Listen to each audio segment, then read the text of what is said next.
Right now, Pittsburgh's best sports show is about to begin. Call us or tweet us.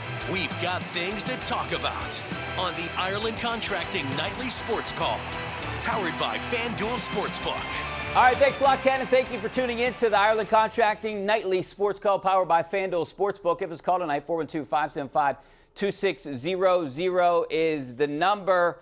You know what? The ratings must be bad on Friday nights or something. We had to do something to change it up. So tonight, we get Andrew Fillipponi. He joins us on a Friday night. What are you doing here on Friday? Well, strange things are happening, Richie. Joe Musgrove is 3 outs away from a no-hitter. I just saw that. And I thought to myself, why not? We'll celebrate. This is the closest thing you're going to get to Bucko fever this year, is celebrating guys like Joe Musgrove in new places.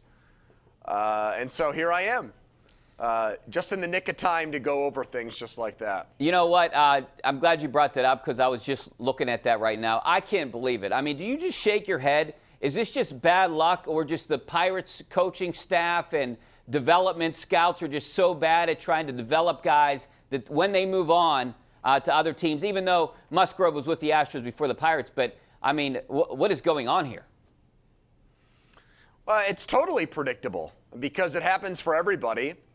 Now, the guys that the Pirates moved off of this offseason, pitchers we're talking about, Musgrove and Tyone, you know, I was not really sad to see either one of those guys go, because Tyone had been injured too many times, 2 Tommy John surgeries.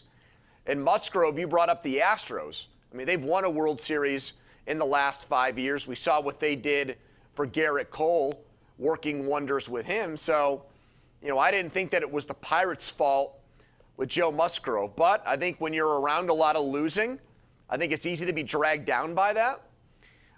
He's from San Diego, so he's back in his hometown.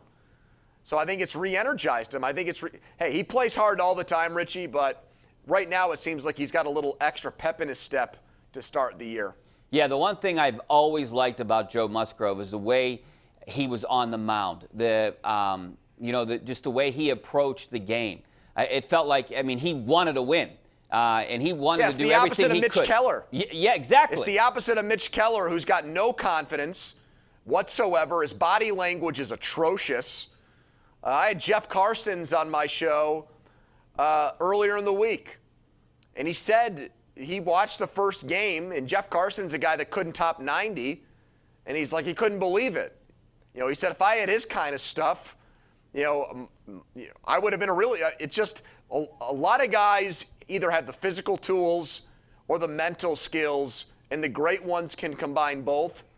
And right now, Keller might need a change of scenery. He probably wants one, just like Tyler Glasnow. And Glasnow looked like he was a nervous wreck on the mound until he got to Tampa Bay, Richie. Yeah, you know what? I mean, I think I told you this story before, but Keller kind of reminds me of Glasnow, just like you said. When I was interviewing Glasnow in spring training that year before he got traded, he just seemed lost. He seemed like he didn't want to be there. He didn't even know what was going on. Like, he didn't even know how to answer questions. And I just felt like he's never going to make it there. And that's exactly what happened. It was just a bad atmosphere for him. And I kind of felt the same thing about Mitch Keller, too, last year. I wasn't in spring training this year. But you're right. The demeanor on the mound says a lot. Well, Keller had, statistically, a good year last year when he pitched. And they only played the 60 games, and I think he only made 5 starts. But he had a very misleading ERA. Sometimes it happens with that stat. You get lucky. And the batting average against for him on balls that were put into play was something like 105 or 110. Guys were making, if they were making good contact, they were hitting them right at guys, or they were making very weak contact last year, well below average. So most of the baseball nerds thought, well, that's an outlier. It won't happen again for him. And, so I think maybe that's on his mind. If he puts the ball over the plate and there's contact made, he seems right now like he doesn't trust his stuff. He doesn't trust that his pitches are going to be either put in play for outs or that he's going to be able to strike guys out. I think he's nibbling.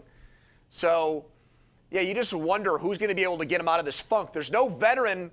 I mean, I know Cahill and Anderson are older, Richie, but there's no established veteran starting pitcher the way some of those younger guys had A.J. Burnett a few years ago. You know, and I like what you said a little bit earlier. It's hard to get away from that losing mentality, and you kind of get sucked into it. Yep. And I'm afraid that's what's going on right here again. I mean, although you want the Pirates to, not you personally, I mean, I do, but I think people should want the Pirates to lose this year so they get another first-round draft pick next year.